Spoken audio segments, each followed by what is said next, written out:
it not, because when the technology is available somewhere in the world, it should be available for Indian patients. What were the options? No options.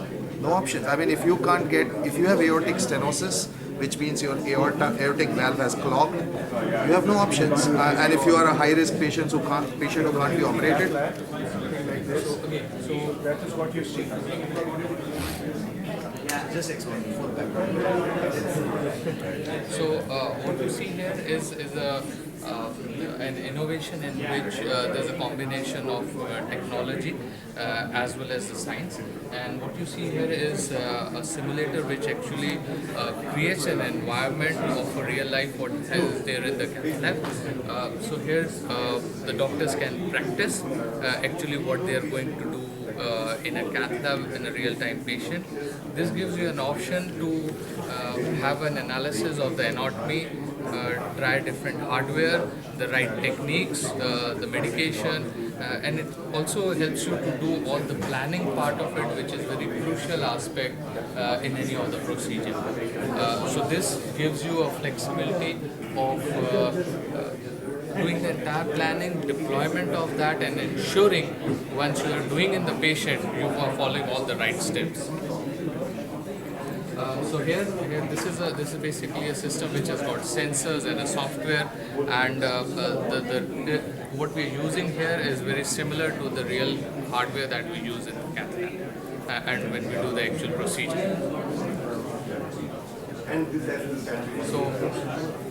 So what you're seeing on the screen is what you see actually in the cath lab.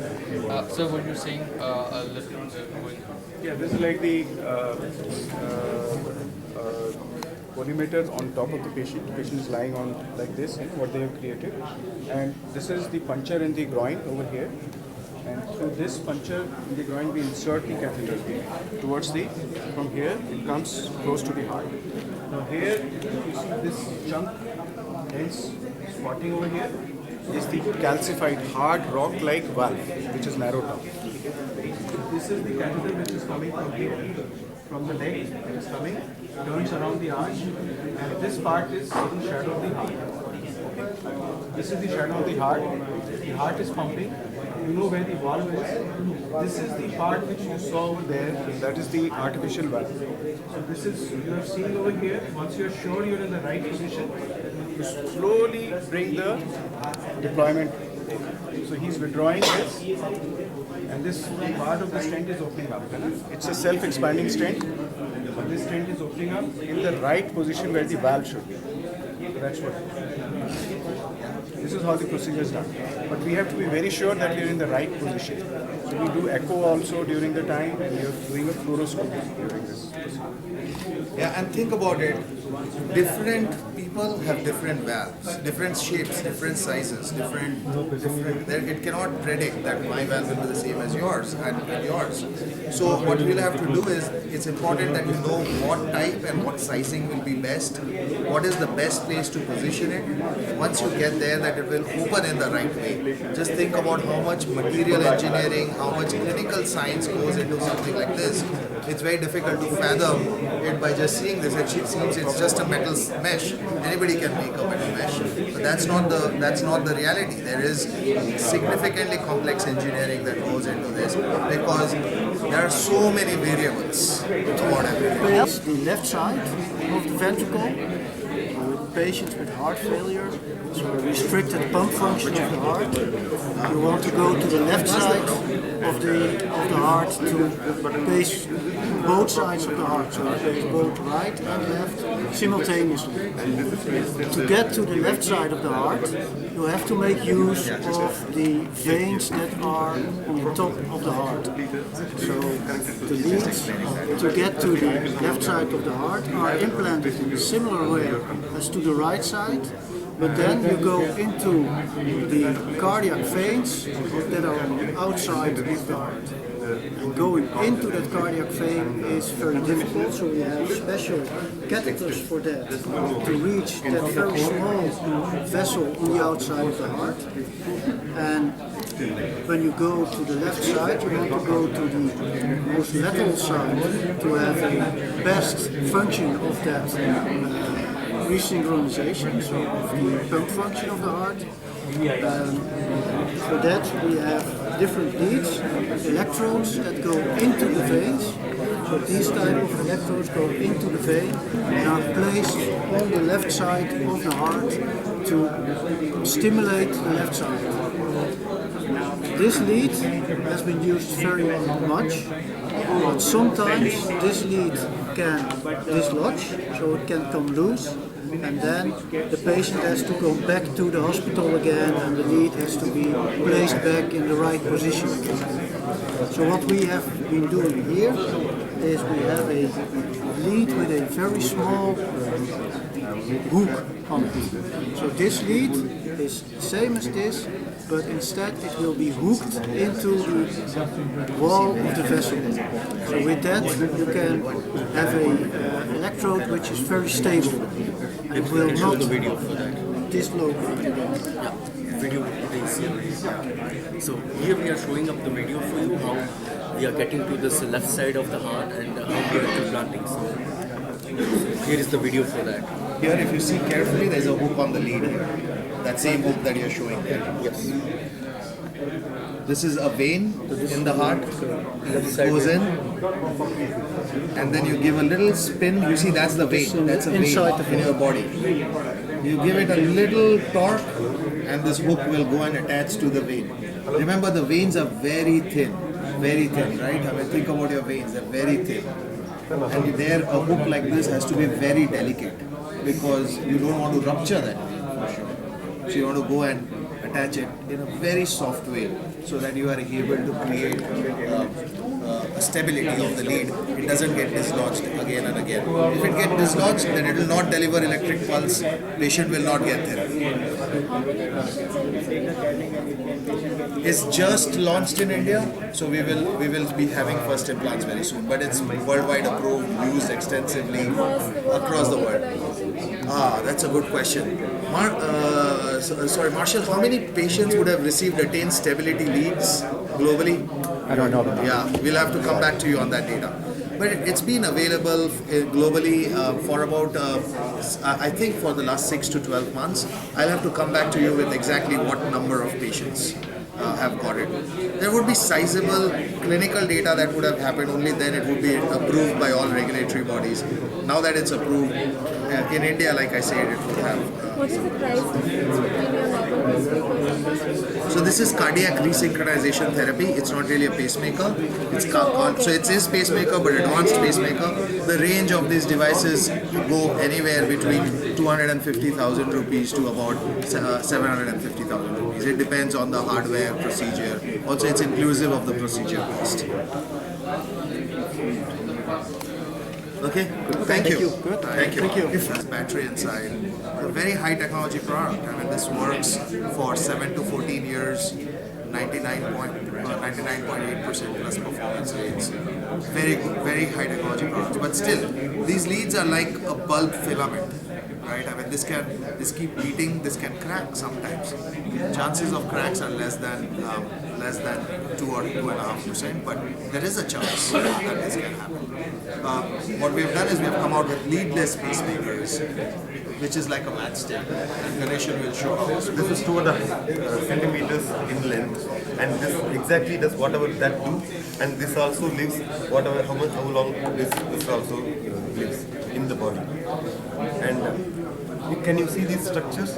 These structures get held in the gets anchored in the heart, and it continuously beats. It helps your heart in beating. And now,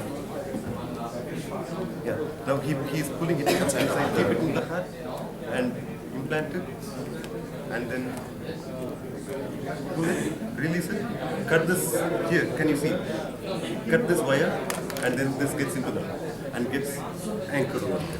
The life remains the same. Life remains the same, features remains the same, benefits remains the same, everything remains the same. What is not there is the lengthy procedure, whatever it takes, the complication, whatever he has, all are. Without all those things, you get the same thing. So normally you would have a scar here in the product. So you would have a scar, then you have a pacemaker, right? You have got this inside your body, so you have a little scar. There would be this lead that has gone in. Now none of it because it's gone through the groin. You don't even realize that you have to use results were published in the New England Journal of Medicine, which is the most prominent medical journal in the world. And it showed that the complications are less than the complications that might occur with a standard pacemaker. It's half. There was a study conducted. The study was conducted in the United States, Europe, and I believe Hong Kong. And this is the smallest pacemaker in the world. Yeah, and think about it again, complex electronics. Does not know the reasons for that. This small tool is implanted in the body, and this keeps monitoring. This is what we used to have. This is what we used to have 3 years, and this is the newer technology. Just compare the size of it. This is so small, and the implantation also is very easy nowadays. And this takes. If you want us to demonstrate the implantation technique. You can demonstrate the implantation technique. This is the size difference. Yeah, so think about, I will elaborate a little bit on the fainting. You would have heard of many patients who just faint suddenly, right? You just faint suddenly. You get up, you go back to the doctor, and the doctor does an ECG. He'll find nothing. He fainted, now he's fine. It was only during that time that the ECG had a problem, that his heart had a problem. Now, achieve one of the following, which is reduce the complexity of the procedure, so make it simple, make it more cost effective, and then improve outcomes. So that's the science that we would like to invest in, so that we create genuine innovation. We are simplifying the procedure, we are making it more cost effective, we are making it more accessible to all patients. So yes, absolutely, this is the reason we invest 10% of our revenues back into R&D, so that we are able to create the latest technologies that address one of those 3 needs. So this new valve which is being developed is not yet being used for rheumatic valvular heart disease. And sometimes you have narrowing of valves in the rheumatic heart disease, which can be treated with balloon dilatation, like we showed in your presentation. So if the narrowing is there, the valve is sticking, then you can dilate the valve with a balloon. So that part we can do without surgery. Otherwise, rheumatic disease is so bad that the valve gets distorted and it has to be cut out and replaced. You actually asked me many questions in one, and let me address them one by one. You talked about how serious is the extent of the disease. Let me give you some more numbers, because I think it's very important to understand these numbers. He said that there are 2 crore patients who have coronary artery disease, and 400,000, 2% of them get stents. The balance 98% have no access to treatment of coronary artery disease. If I take, so 2 crores is the total Indian population, a subset of that has coronary artery disease. Even if you take an economic filter, meaning people who can have access, who live in cities like Delhi, people who can afford therapy, people who can afford this level of treatment costs, even those patients, there are 44 lakhs such patients, 4.4 million.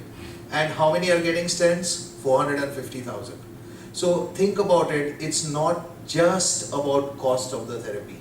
There are many elements that go into it. Number one, you need access to good hospitals. We don't have good hospitals around the country. You need low-cost diagnosis, something that you said, because immediately in the villages, is there a way where you hold the person in front of a machine and say, this guy is going to have coronary artery disease? Yes, why not? Someday maybe that will happen. So, that's what is needed. So you need access, you need awareness, so that you are able to diagnose and say these are the patients who will benefit from it. There is a big awareness issues. Patients don't know that by having cardiac pain, that means I should get myself checked for coronary artery disease. Doctors don't know many times that this is a coronary artery disease issue and I should refer it to a senior doctor. What does Medtronic do to address this issue?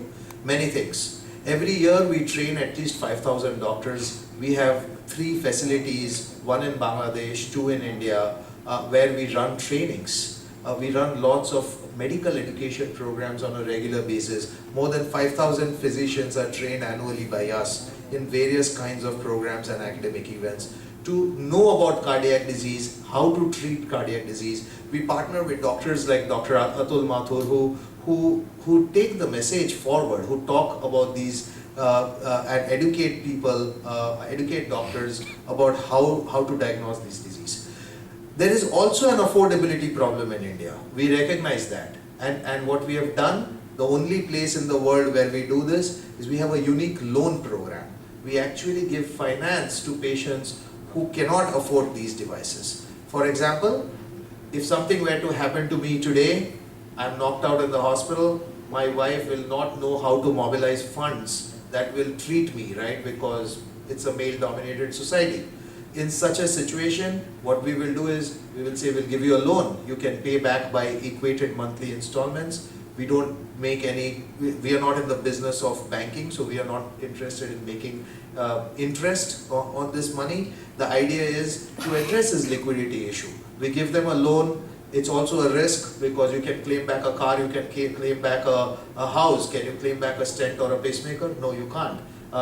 But what we have found is when you do these loans, these patients will actually pay back. We have given 600 loans, only 1.5% default rates, only 1.5%. And these run into lakhs of rupees, the loans that we give. And that's something that we do uniquely in India. That's also, we are the only company in India that provides this assistance. Gone up tremendously in terms of how to test and how much clinical work has to go into getting them approved. Think back about 15 years when there were just bare metal stents. Bare metal stents could be engineered. It was all about engineering the wire, engineering the stent structure, engineering the catheter system. But the clinical trial to get a bare metal stent approved was very, very short. It was 3 to 6 months and very few patients, 100 to 200 patients.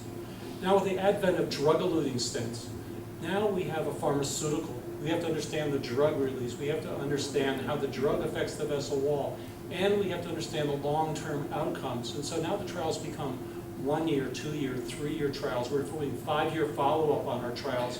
We have to do thousands of patients. There are over 7,000, 8,000 patients we had to do in our Resolute program to get approval. At one point, our clinical trial budget for the coronary division was a very small part of our budget because the trials were very small. Today, the clinical trial budget in our coronary division is more than 60% of our entire R&D budget has to go into clinical trials to prove the efficacy, the safety, and the outcomes, especially of these complex pharmaceutical device combinations. So